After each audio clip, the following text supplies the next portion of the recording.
everyone, I'm Jenna. And I'm Mark. Thanks for joining us for another episode of Cincinnati Zoo Tales. We've got double the fun today, Jenna. 2 guests. Double the pleasure. I've got that Friday mood, Mark. Jenna's dancing. I know you guys can't see it right now, but she's busting out into song and dance already.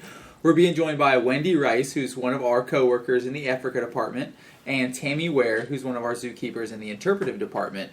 And they just went on a really amazing trip to Kenya, which we're going to hear all about. But I guess to start off, thank you guys so much for joining us. We're happy to have both of you here. Thank you. Thanks for inviting us. I'm excited to be here.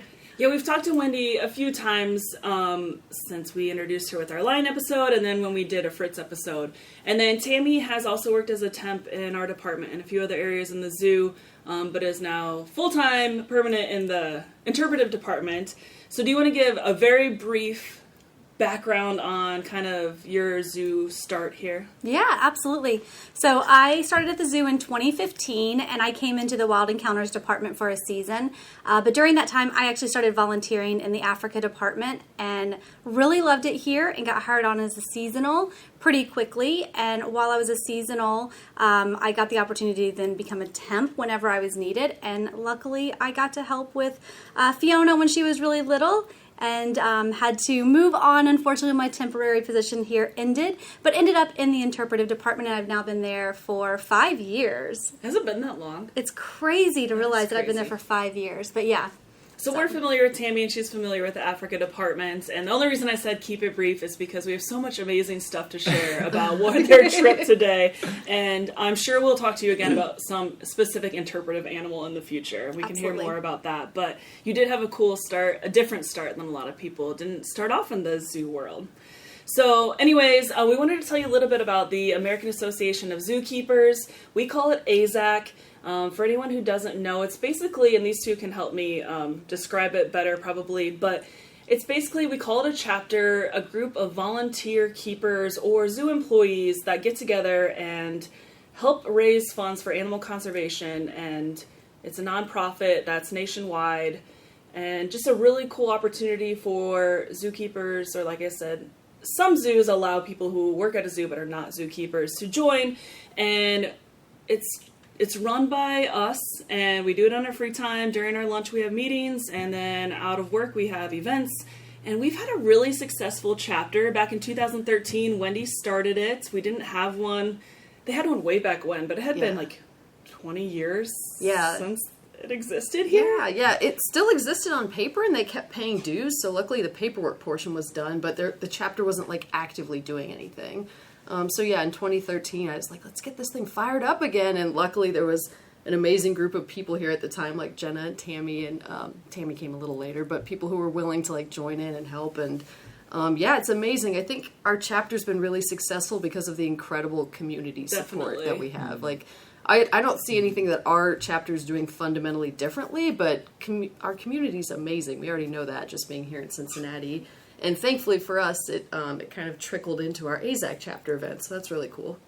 Yeah, so a lot of you members have probably been to one or more of our events, and we really, really appreciate that. Or you might follow our Facebook page, which if you don't, we suggest the Greater Cincinnati Chapter of American Association of Zookeepers on Facebook. It's very long. It's a lot of words. But you can find a lot of information about our events when we do have them. It's been slower because of the pandemic and COVID and everything, but yeah, between the three of us here, we've kind of been officers until just recently. This is the first year Wendy and I took a break, and we're, stepping back a little bit, and Tami's been doing an amazing job, of course with help of others, but taking over, and but we've all had different positions and helped with all sorts of fundraisers, and it's something we're really proud of, and we feel like we can make a difference because we have this opportunity through the chapter. So, one of the biggest fundraisers, it's a national fundraiser called Bowling for Rhinos, is something that we've been really successful at as a chapter.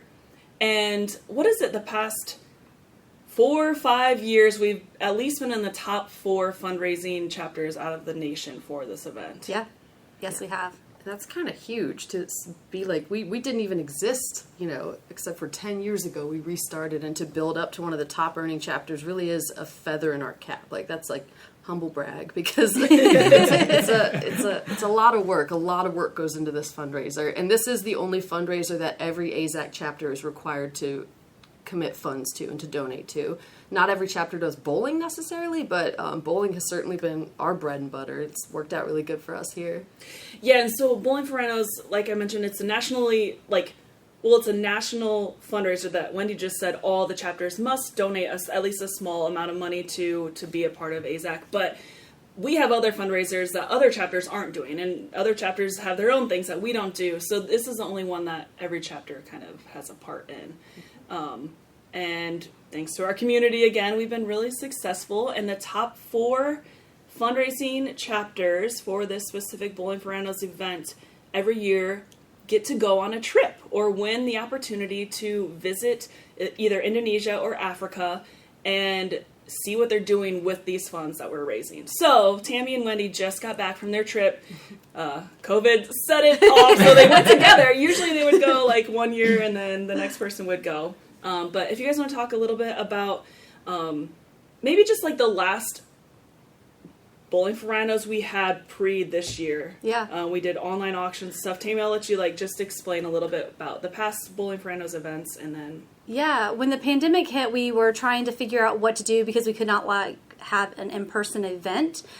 So we went the online auction route. I know a lot of chapters were doing that and everything, but we were very, very successful being able to do that. I was really surprised by all the support. It was kind of neat because we had people all across the country that were willing to bid on our items that we had.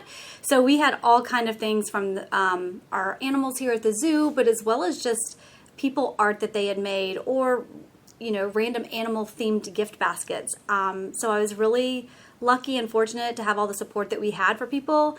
And this was our first year back in person. So 2020, 2021, they were both virtual, online only. It was a lot of work, a lot of shipping items everywhere. I shipped an ostrich egg to Alaska, believe it or not. Wow, that's incredible. So I'm happy it got there intact. Yes. But otherwise, we were super excited to be able to get back in person this year and see everybody face to face. Yeah, so something we didn't mention is we would literally get a group together and go knocking, basically. Not really knocking, but walking into restaurants and things and asking for sponsors, which isn't fun. It doesn't come natural to us.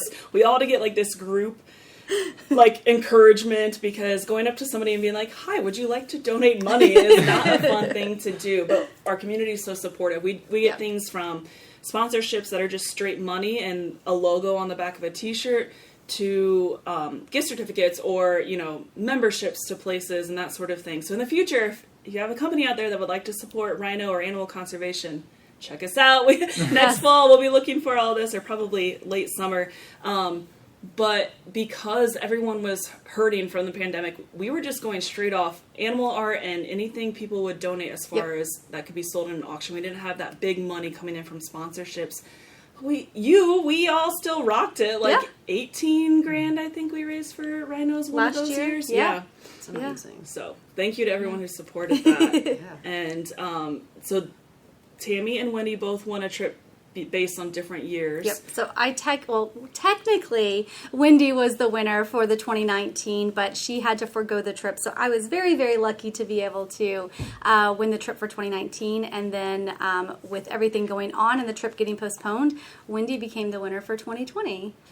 And then we still didn't go on our trip until 2022. And at that point, they were trying to consolidate. There were so many winners that had been backed up, so they were like, let's just combine years. And so that meant that Tammy and I got to have that experience together, which was so amazing and so cool. And we got to each bring a +1 with us as well. So my little sister, Chelsea, tagged along with me. Yep, and my husband, Greg, he came with me. Yeah.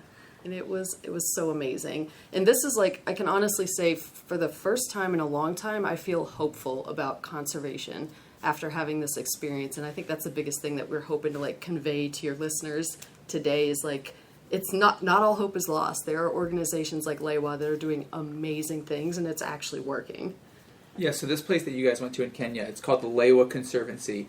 Will you talk about why it's so critical for rhino conservation specifically? And we say you guys won a trip. You did win an amazing trip and an amazing experience, but it's not like this is just a normal safari that you guys went out on. It was a very different trip where you guys got to see a whole different side of wildlife conservation. Will you just talk a little bit about Lewa and why it's so important? Sure. Do you want to take that? Yeah. So Lewa Wildlife Conservancy, it's pretty neat. They have a massive reserve. we would go like out every day, and sometimes you didn't even see the same place twice, and we were there for 15 days, so it's pretty amazing. They had every kind of different ecosystem that you could imagine. There was parts that looked like rainforest, there were parts that looked like deserts, there were parts that looked like grasslands, parts that looked like more marshy areas and stuff. So they had all kind of different little ecosystems in this one reserve. So it's able to kind of fill a niche for a lot of different species. But on top of that, not only being able to have that for the animals, they also work really, really closely with the communities. And that was the biggest aspect. The biggest thing was their relationship with all of the communities and the surrounding communities, because they wanted to figure out how to work with the communities and teach them and show them how they can survive side by side with wildlife instead of having that human-wildlife conflict, which is what happens with so many other places, so many other communities. Is you have wildlife that comes in, they're taking their food, they're taking their livestock or things like that, so the people just want to kill the wildlife. But Lewa has figured out a way to be able to educate and to be able to support the communities and be able to teach them and give them what they need to be able to survive. So we literally got to go and visit like every facet of every department that runs Lewa, but also go out to the communities and see them for ourselves. So Lewa has built like exclusion zones. They've built like fencing areas where the communities are bordered to keep all of their wildlife out. And then they've also gone in and put in things like wells. They've built like water wells and boreholes and stuff like that to supply water to these communities. And then shown them how to help raise crops and then be able to turn around and sell those crops to other places, other communities, restaurants, things like that. So it was pretty interesting to see their relationship and how they all work together and how they have a respect for each other, honestly. And I think that's what's made it the biggest difference. That's why all of their populations are thriving there. That's why I'd say half the rhinos that we saw had a baby with them. It was spectacular to see the number. But it really was building that relationship with the community and trying to work with them and not work against them. It's so important in so many conservation stories that we hear these days. You have to get the community buy-in. And of course, they're going to be looking out for themselves and their family. But if you can educate and teach ways that they can, thrive with or using some facet of the animals by tourism or something like the Giant Armadillo Project, they're working with the community there. And it's like, we have to learn to coexist. And if Lewa is doing that and helping educate and bringing the community together, that is what makes it successful. Yeah. It feels like Lewa's primary objective is the communities around them. Like, that's the sense you get, that animals are secondary and that their focus is on the people, because they're in this area where there's just not a lot of opportunity. It's like, how do you provide for your family? And like most other places around the world, you strip your land of natural resources. You look at what's provided to you by nature. And so Lewa's goal is to try to minimize that or mitigate that as much as possible. And just like Tami said, they have so many different efforts. They built a clinic for the people there, and they support and fund the clinic so that they understand that because Lewa's here, because these animals are here, we benefit by having a clinic. We benefit by having schools that are supported by Lewa. The water projects are huge, especially because Tami and I were there in the middle of a drought that had been going on for 18 months. And that was really eye-opening to see. Like, it was hard. There were animals dropping dead left and right. The predators are doing great. Lewa, the lions and hyenas are like living their best life. But even at Lewa, they had to supplementally feed the rhinos. That was one of the ways that they were making sure that the animals there were going to survive this drought. They had watering holes that they were supplying water to. And it was really interesting because it got into these like conversations about like, is that really wild then? Is this really nature? Like, how do you... Is there any wild left? Right.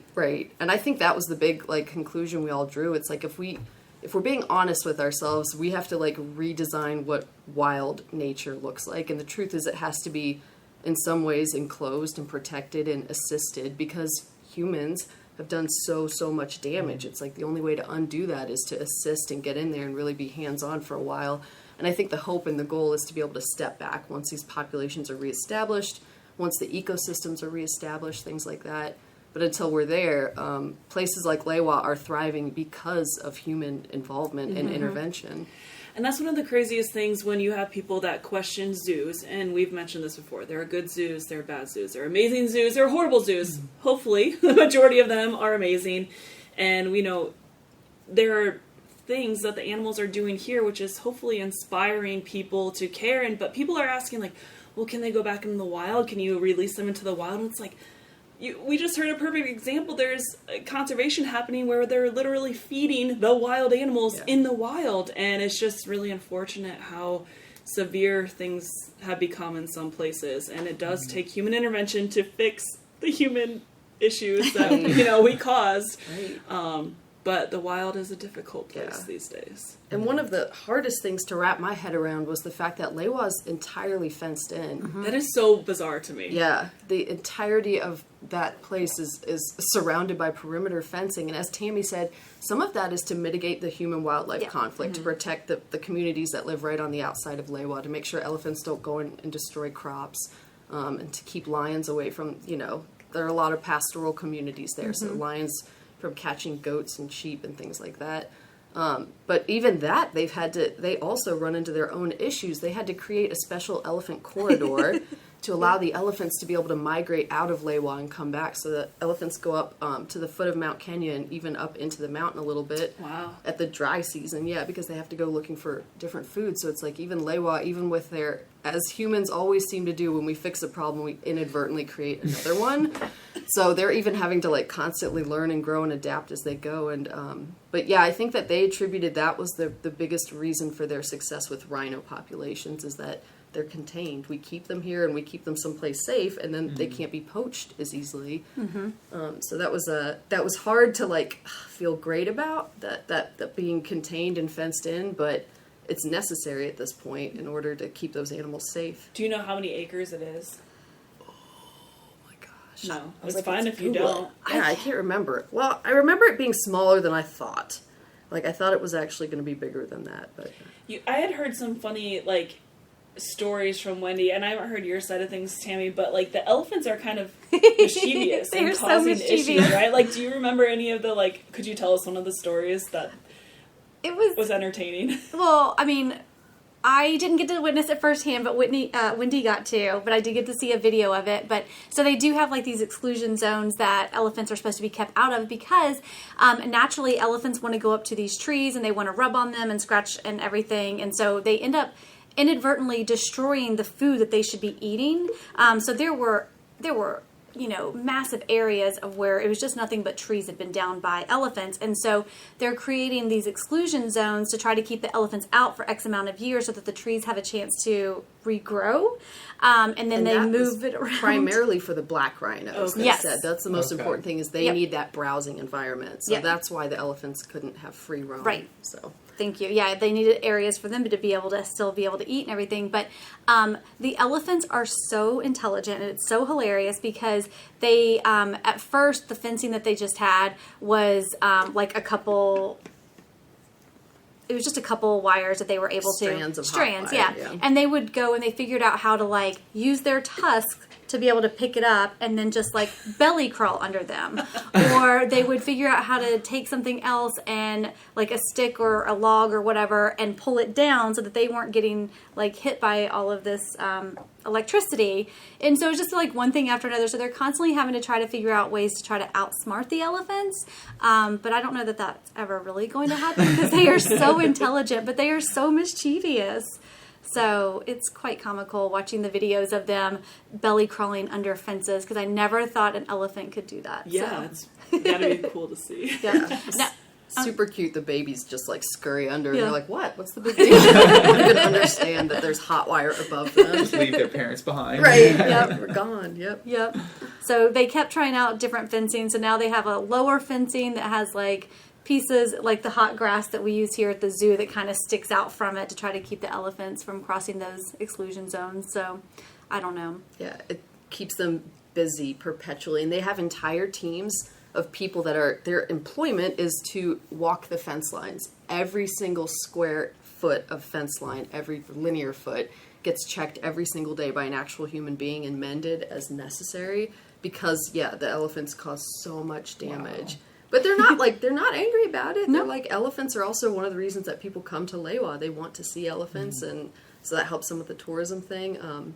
Yeah, and they also had this unique, they have this, it's called the Lewa standard. So they are actually limiting the number of tourists that they will accept. They have a certain number of, beds and rooms and everything. I think it's 126 per night is the maximum number of tourists that are allowed per night, which I really, really appreciate. Yes. We've heard of places, I guess they said like on the Masai Mara, where it's like everybody and their brother can be there, everyone's in a car, and everyone's driving everywhere, and it's kind of a free-for-all. But at Lewa, they really focus on trying to have this kind of higher standard of tourism experience. So when you're there, you're not seeing tons of other tourists. In fact, we would go for hours without ever even seeing another vehicle at times. Even things like the color of the vehicles, it was like tan or green only. They didn't want red, blue. They didn't want a bunch of like bright, unnatural colors and stuff. So that was interesting, and it's like it was something more on the organizational side of like things that they have to consider. It reminded me of Disney almost. Yeah. Like they've got their brand and their standard too, and that's a part of their success, I imagine. I hadn't even really thought of it as like a tourist place, because I hear of it as this conservation organization that the Bowling for Rhinos funds, which I didn't explain very well earlier. I wanted to mention like 100% of the funds raised from these Bowling for Rhinos events, whether it's bowling or sometimes they do like wino for rhino or whatever, different things, goes to conservation. And of course we say rhino conservation, but it protects, if you're protecting the land where the rhinos lived, you're protecting animals such as tigers and elephants and butterflies and plants. And so 100% of the funds go to conservation. And Lewa Wildlife Conservancy is one of the places it supports. International Rhino Foundation. And then actually Action for Cheetahs is also something that, it doesn't sound right because it's Bowling for Rhinos event. But like we mentioned, it protects all animals. So it does have a focus on rhinos, but 100% of these profits go to conservation. And so I always thought of Lewa as like the place you go for Bowling for Rhinos. Like I didn't think about it as people can sign up and go there and stay. And you should. It's so gorgeous. It is. Like, I would love to go back with my family as a tourist sometime. And it sounds so different. So you all stay in one place. I was lucky enough, I paid for my own safari back in like 2016, but went with the zoo as a group, and we traveled a lot. So we stayed at a different place like every couple of nights. And then we would just go on a safari like once a day. But you guys stayed at one place and went on multiple safaris. And I guess we should describe what a safari is. Or what did your day look like? Maybe I should just let you do that. Well, we all stayed at Ngiri House. And Ngiri means warthog. So we were at Warthog House. That was our home for the majority of our trip there. And in the mornings, we would go out on a morning game drive most of the time. And those would last anywhere from 1.5 to 2.5 hours. Yeah. And then come back and have breakfast. And then usually the afternoons we were dedicated to visiting the different community projects that were supported. Yeah. Yeah, it was really neat because the Nagiri house isn't really a house that's for tourists at all. Okay. And I think that's the biggest difference is we weren't staying where tourists were staying. So there are different lodges where tourists pay and stay and everything. We were actually staying at the house where like the board members stay, or while we were there, we got the pleasure of meeting people that were traveling through that were doing like documentaries or were doing like research. There was a guy staying there that was doing pancake tortoise research while we were there. It was kind of neat that we got to meet other people and see how their house runs. So it definitely was not like your average tourist experience at all. It was also interesting because we were very confined to our grounds. We weren't allowed to leave the grounds unless we had our driver taking us somewhere because, no exaggeration, we would sit outside on the veranda where we eat breakfast or lunch or anything, and you'd look, 50 yards away, and there'd be lions or rhinos or elephants or anything like that. So it was pretty amazing because we were like right off of the savannah. Right in the middle of it. Always animals around. Yeah, that sounds so different from my trip, which was unbelievably incredible. But like to just go out and there's animals there, that sounds amazing. There was the one afternoon that we all had time to kill, and we were like, people were reading and lounging by the pool, and we just started hearing this like roaring, screaming vocalizations, and we were like, what is that? And we're all looking around and like looking out in the bush. And we could hear that whatever sound it was getting closer. And we're like, oh my God. We're sitting there with our binoculars and our phones and like ready to like dive into our rooms if necessary. And it was this young elephant walking like down this trail towards us, just like, wow, like screaming, making a scene. And we were like, what in the world? Because it wasn't alone. There were other elephants nearby. And it was so confusing. We're like, what is happening? It seems like it's in distress. It seems unhappy. And then after like several minutes of this, all of a sudden we see Mama Elephant from the opposite direction, like run in full steam. And then they had this beautiful, like they crash into each other and then doing all these like purring and grumbling vocalizations. Like clearly they'd gotten separated. Yeah. And little one was like, it was like the little kid at like the grocery store that's like running through the aisles screaming because they lost their mom. So that was one of my favorite memories of being there, because it was so unexpected and comical and like also so anthropomorphic. I was like, oh my God, I have a toddler. I know that feeling. Like, I get you, Mama. And it was so nice that it had a happy ending too. We're like, yay, they found each other. I have it on video, so I can't wait to post it. But I mean, and then one of the nights that we were there, like we had animals on the grounds at all time. At breakfast, we had giraffes next to us and impala and stuff. But my most fond memories, I guess, or memorable moments at the house. We were in our room at night. It was like 1:30 in the morning, and I hear this noise, and I'm like, what is happening? And I peeked out the window, and right on the other side of the glass of our window was a buffalo, and he was eating the bush, and we went and looked, and there was an entire herd of buffalo in the ground. So, like, none of us could leave our rooms or anything. It was 1:30. We probably weren't going anywhere anyways. It's pitch black dark. But I startled the buffalo, and I remember running off, and so I thought that was kind of cute. But, like, you come out the next morning, you can tell there was a herd of buffalo out on the veranda where we eat breakfast at. So it's one of the groundskeepers had a wheelbarrow and like a little shovel, and we're like, we can help. We can help with this part. We do this for a living. I swear. I feel you really on good at this. scooping poo. We learned what a tree hyrax sounds like. Oh yeah. And that was like, I mean, there were all these things that we never expected to see or witness or hear. And I know for me, like every day I was like, how can this get better? And it wasn't even just like all the animal stuff. It was like the people stuff too. It was like every day I was like, how is this going to get better? And it did. It was so cool. We got to go to a Maasai village, and one of the elders was teaching us like all of the ways that they used to hunt or trap. And he said that because they're pastoralists now and they more rely on that, they didn't have to. But it was so cool. They showed us a fire starting demonstration, and then they do a lot with beadwork. Like that's one of the ways that the women kind of support themselves. They have these little micro enterprises where they're raising money and earning money for their homes too. So we came home with so many souvenirs for everybody with beadwork, and that was really cool. And that's kind of a staple of that Maasai experience as well. Did you experience them being the happiest people you've ever Yes. met? They live like the most simple lives, and they don't need half the things that we need, and they're so happy. Like, it's so impressive. Everybody was so nice, so friendly. And like, as far as the happiness aspect, I mean, I think our driver, Kamara, he epitomized it for me. Like every day he was so upbeat and so happy, and he always had a smile on his face, and he always was there to he always was he would like listen in our conversations, and he's like, oh, they want to try to find this animal, I'm going to try to find it for him. And like, tried so hard to find a leopard for us. We tried so hard. They're very elusive. That was like one of the only animals we didn't get to see. That was kind of on our bucket list. Yeah. So as far as conservation goes, are there a few things that you guys could share that they are doing that has been really successful? I mean, you've mentioned things briefly, but are there any specific projects or things that people might understand what their money is going towards if they do support one of our Bowling for Rhinos events? Yeah. One of the big things that I really took away from it was all the education stuff that they're doing with their schools. They work really closely with a lot of the schools, not only in Leowa, but actually in surrounding communities outside of Leowa. And they've got a whole program that they've been doing, and they've got like scholarships for kids and everything, but they're really, really trying to improve their education using technology. And so they've got like tablets that they're using in classrooms. They've got where they can come and use them in libraries, or they've got them designated to certain classroom grades for different things.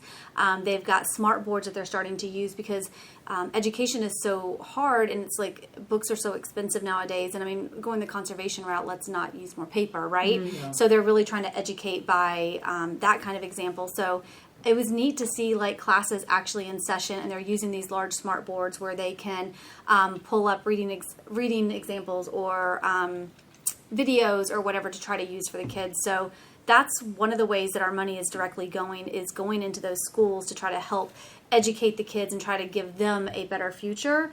And honestly, along with the education aspect, like they're really trying to educate them on human population as well, because their mindset has always been, you know, you want large families because that's the only way you can sustain yourself, is to have your family helping take care of the entire property. But giving these kids these opportunities to go to different schools, or to go like on those week-long trips out to Lewa and just see what else there is to experience, was pretty neat, because I think it's changing a lot of those kids' lives for a long, long time. Right. Yeah, they're focusing their efforts on the next generations. Like, don't make the mistakes that we all did. Like, here's what it needs to look like moving forward.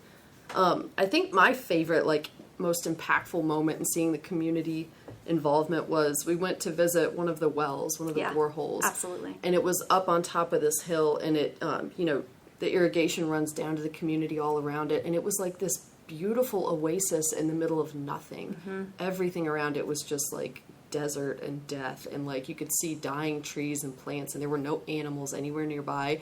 And then within this fence line, this community that literally looked like a tropical oasis, every single family was doing their own farming, and it was absolutely incredible to see. Like, this would not be possible. Living here with this quality of life in this location would not be possible if not for the efforts that Lewa made to bring them water and make sure that they had that.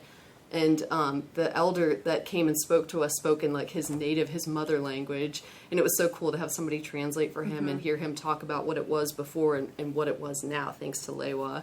And they talked about, you know, it's not just like I can feed myself and my family. Now I have extra crops that I can take and I can sell, and now I can actually make a little money to send my kids to school or to, you know, buy a nicer home and things like that. And people are like scrambling to get into those sorts of communities that Lewa is helping create. Like, it's very, very coveted position to like to be able to live in one of those communities. So they talked to us about how the people are like die-hard Team Lewa. I mean, so much so that like if anybody came around sniffing around trying to ask them about like, hey, if I was going to poach a rhino, how would I? People were turning in their own family members, to local authorities, because they're like, you are not messing this up for us. Lewa does amazing things for us, and they understand the importance of, like, Lewa has animals. That's why Lewa has money. That's why Lewa can help us. So yeah, that was really impactful for me to see. It was just such a stark contrast, that community that existed in like nothing around it. I don't know if you can explain this. I'm having a hard time understanding what these boreholes or these wells are doing. How does that help water the grounds around it? Or like, do you know how they build them or dig them, or like how it helps water everything, and not just, I imagine like going and scooping a bucket of water. Well, like, because of Mount Kenya, because of the like unique geographic setup of this region, Mount Kenya actually has like glacial water, like snow melt and glacial waters, they said, and stuff. So it's like they're tapping into that, right? Underground like water systems that exist that are coming off of Mount Kenya. Yep. I think that's my understanding of it. And then it's interesting. So like then like the community that we were in, because we actually were up at the top where the well is at, and then we walked all the way down to the hill into the actual community. And when you walk down, like it's elevated, and then they have all of like the pipes are running under the ground, and then connected to the pipes are actual hoses and stuff like that go to each of their properties. Okay. And so they can turn on and off their hoses. They can run sprinklers and stuff so like that to water their plants. crops. Yes. Okay. Yeah. So, and it was pretty cool, because like I know one of the questions that was asked was like, their biggest crop that they grow, which I thought was really interesting, is green onions. It grows the easiest there, so, and it's a cash cow for them, especially like I said in the restaurant and grocery industry and stuff like that. So that's how a lot of the families earn their income, is by growing green onions. Okay. But surrounding that, there were all these other like taller plants, and we were all like, what are these? And they're like, oh, they're actually just wind barriers, because since they're set down in a valley, they do have to worry about the wind coming through. So these other plants that are around it are just there to act as wind barriers so that their green onion crop isn't destroyed. Wow, very smart. Yeah, it was really cool. There was onion in every savory meal. There was. And FYI, I do not like onions, so that was the big running joke the whole trip. So. Tammy was living her best life. So do you know anything about the rhino numbers? Like 30 years ago, 15 years ago, did they tell you about how the differences they've seen, or what actually impacted that specifically, or how many rhinos they have now? Oh my gosh. They have, what was it, over 5,000 rhinos now. Is that right? Is that wrong?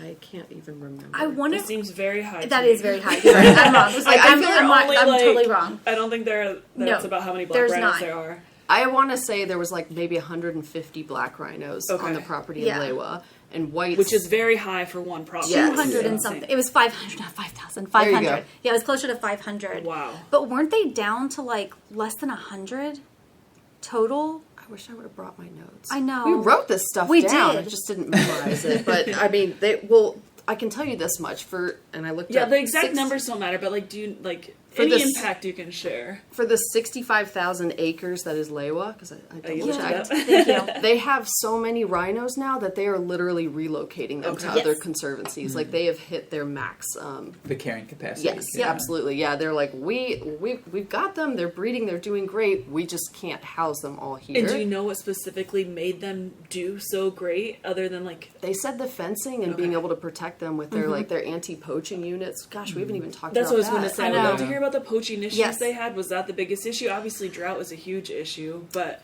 poaching had not been an issue. I think the last incidence of poaching was in 2019, and prior to that, it was like 5 years. I think there was one incident in 2016, but they haven't had any incidents of poaching since 2019. That's incredible. I know, it's amazing. And then prior to that, like I said, there was one in 2016, but the numbers have been so little. And again, they said it's because you can't successfully poach a rhino within Lewa without the help of somebody in one of those neighboring communities. And because those communities just won't support it, they're like, nope, sorry, figure out something else. Well, and I think they said also when the pandemic hit, like everybody was hit so hard, tourism went down, obviously, so there was less travel, and there was less demand because nobody was able to do anything. But they said since then their community bond has even grown stronger, which has really helped that even though the tourism has kicked back up, there still have been no incidents. So we did get to see, they even have like dog tracking. They had a bloodhound named, was it Ruby? Yeah. Ruby! So like they showed us and talked to us about how they mostly use Ruby to track non-poachers. Like usually the community will reach out to them because maybe local authorities haven't had any luck dealing with an issue. So they'll be like, somebody stole this, somebody stole that, can you come and take the dogs and track? And they said like 75 to 80% of the work that they actually do with the dogs is in the communities and not anti-poaching efforts. Wow. They're just crime-fighting dogs. Right. It's amazing. Awesome. Yep. And people know those dogs and are afraid of them because they've gotten to see them work in their communities. And we got to see a demonstration.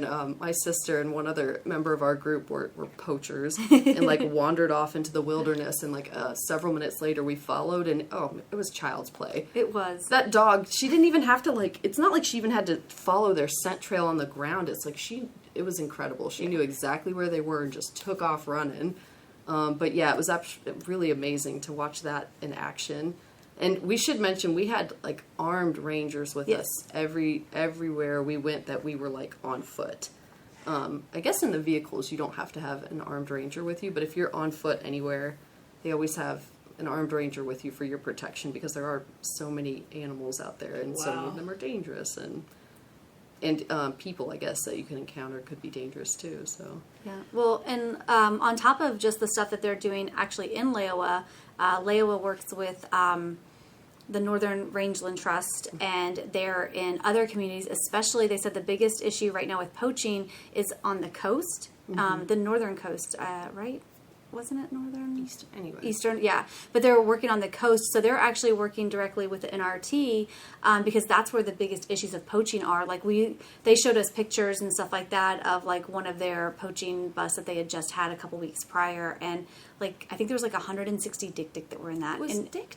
It was amazing, like bushmeat trade.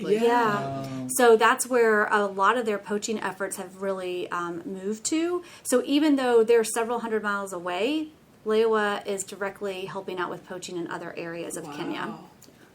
So do some of the funds from this go to these anti-poacher rangers? Or I know for the Indonesia trip, like a lot of the money that goes to International Rhino Foundation like provides them with gear, the boots they need, everything. Yeah, I remember we kept asking them specific dollar amounts for like different things because we wanted to be able to convey that. Yeah. And they're like, get back with us. We'll put some numbers together for you because we think that would be impactful. Like when you're at Bowling for Rhinos and thinking about donating or bidding on something, then you would know X amount of money would directly impact rhinos in this way. And yeah, it was absolutely amazing. The people were incredible. Like I said, I feel for the first time in a long time very hopeful about conservation. And the good news is lots of other organizations are reaching out to LEWA. And LEWA is tutoring and coaching these other organizations like in South Africa and stuff and saying, here's what works for us, give it a try.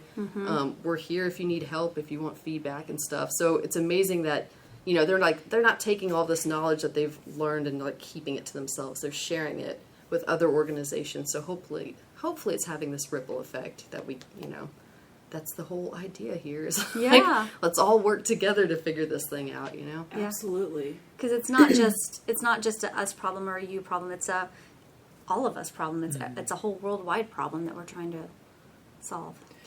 And so Bowling for Rhinos, you mentioned, also supports the International Rhino Foundation, which has work in Africa and Indonesia.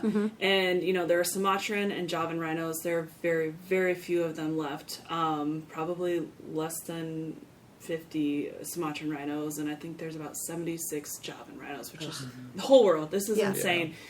And I had the incredible opportunity. I also had a Bowling for Rhinos trip, and I chose Indonesia and got to see a whole different part of the world. But it's crazy. I was trying to remember the number.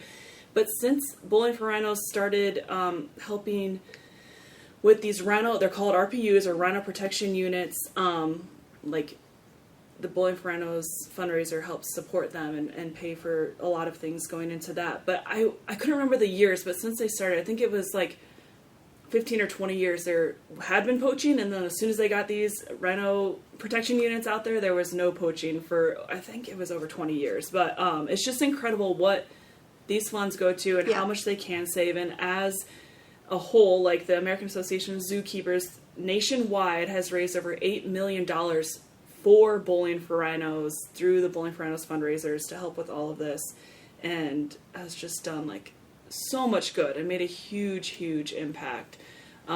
So before we get into like what anybody can do you guys have any last things that we didn't share yet that you wanted to talk about, or even just like a favorite story or experience or something, a favorite animal you got to see? Obviously, like we mentioned, you know, rhinos are the focus of this, but it's a bustling ecosystem. There's so much more than just rhinos this protects. Like, one of my favorites, I think, and Wendy and I were super excited. We were out on a trip, one of our night drives, and we had told our driver like what animals we had worked with or whatever. And this whole time we were there, we didn't think there were any hippos in Kenya. And we were on a drive, and we were like, where is he taking us? Because it was a different part of Laowa than we'd ever been to or whatever. But along the way, we stopped because we could see a vulture in a tree. And it ended up being a Ruppel's vulture. And we were both like, I mean, I'm speaking for you. I don't mean to be speaking for you. But like, I think we were both like over the moon to see a Ruppel's vulture anyway, because we are lucky enough to have them here at the Cincinnati Zoo in the Africa department. But then we came across this area, and there were 2 hippos there as well. So we were just like, what is happening here? But the next day, I think it was the next day, we were sitting at lunch, and there were all these vultures, and we're like, what is happening? Like, it was insane, because we didn't think we were really going to see any vultures, because at this point we're like, there's things dying left and right, but there's no vultures. And then why is that? Sorry, I don't want to interrupt your story. No, it's okay. Yeah, if there were dead animals everywhere, there should have been tons of vultures. Is it because they're so endangered?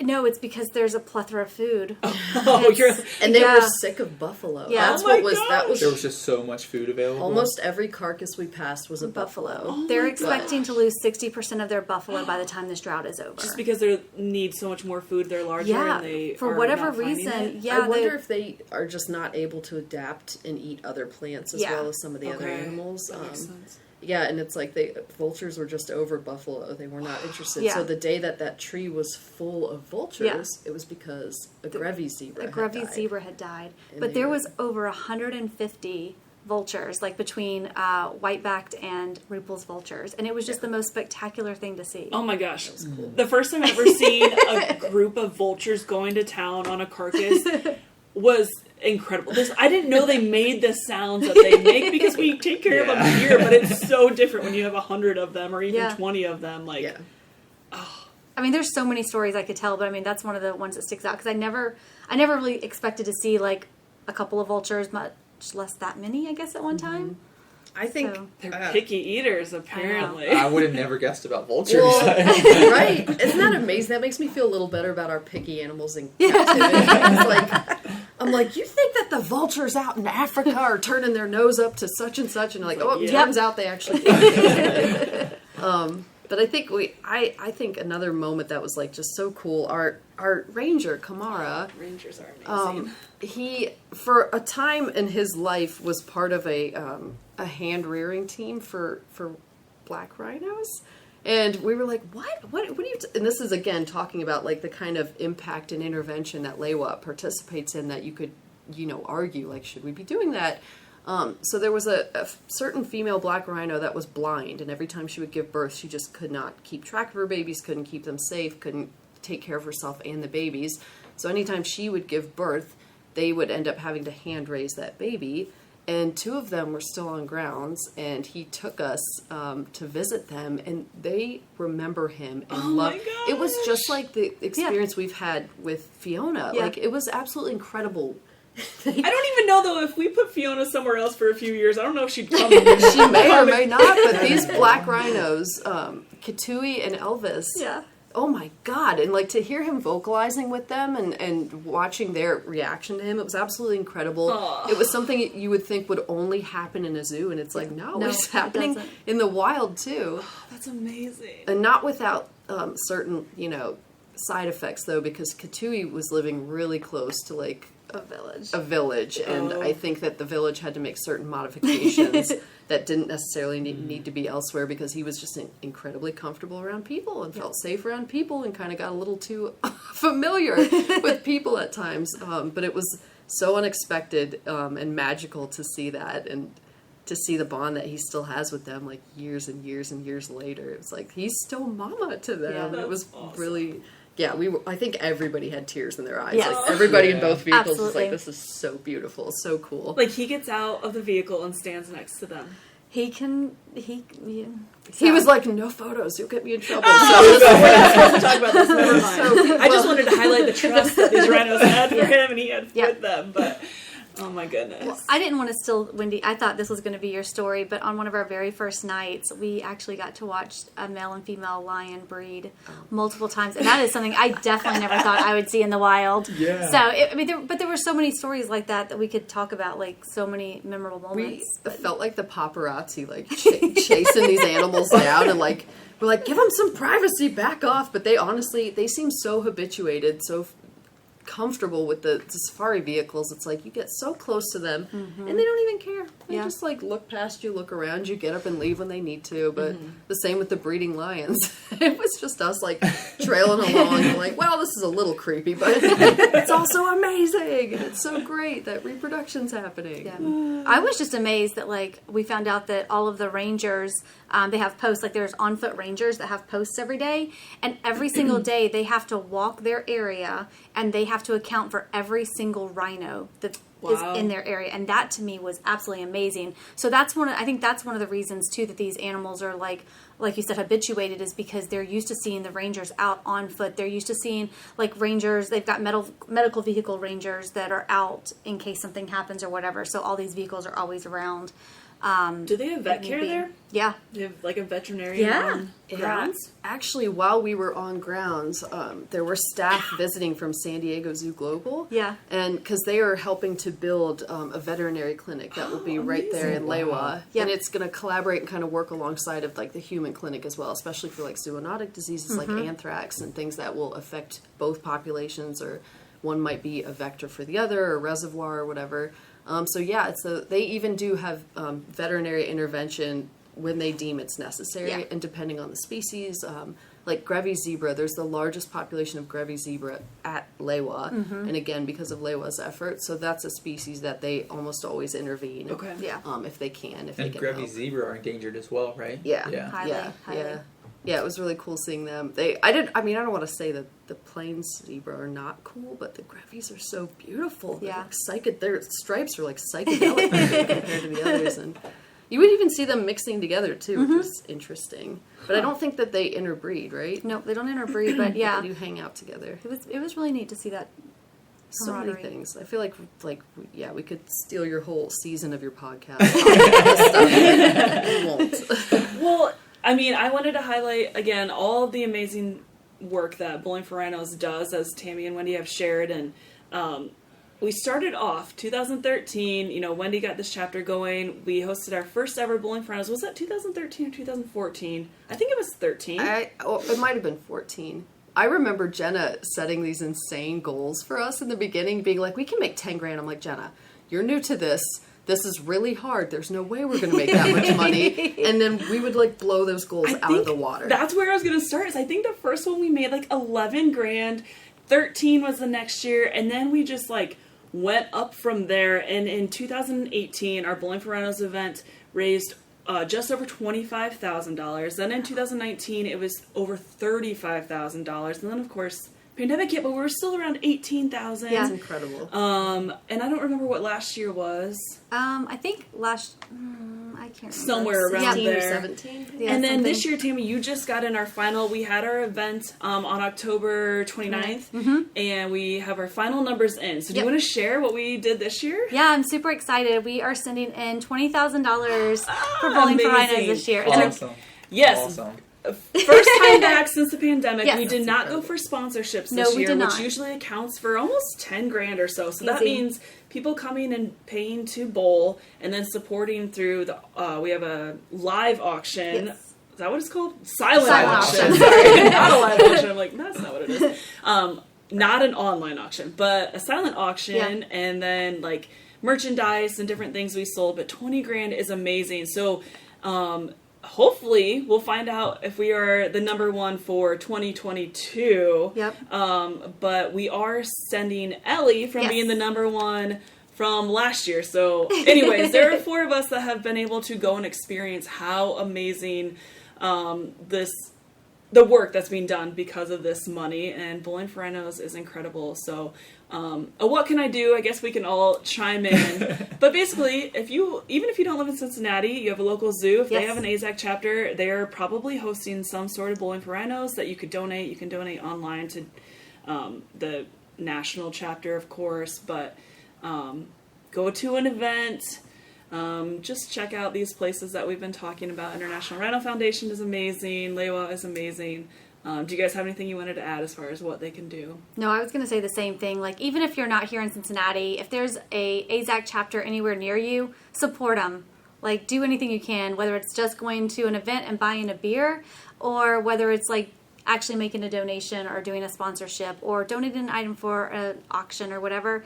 Anything that you can do to support any AZAC chapter. We're all doing really good work. We all have different efforts that we're trying to reach out to.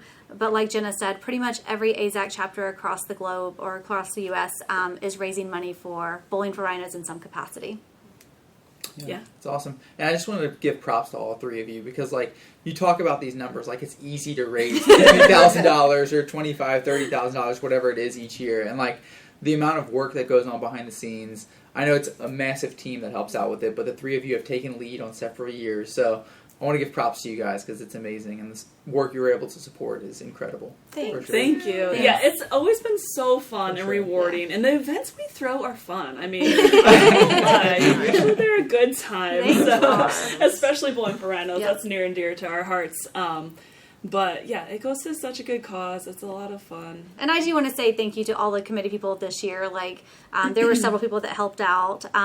So I just want to acknowledge that, you know, I do have a lot of support. I do have a lot of help. And I don't want to take any or all of the recognition for it because I couldn't do it without everybody else on the committee. So thank you to Ellie and Allie and Paul and Ashley and Dawn and Wendy and Jenna and everybody else. Anybody, I know I'm probably forgetting people, even people that worked the night of the event like Colleen and Sarah and Michelle and Michael Berry and everybody. Just like, thank you all for everybody's help. I'm sorry if I missed any names. I didn't mean to, but it really does take a lot of people to run this event. Yes, definitely. And I'm just going to throw this out there one more time.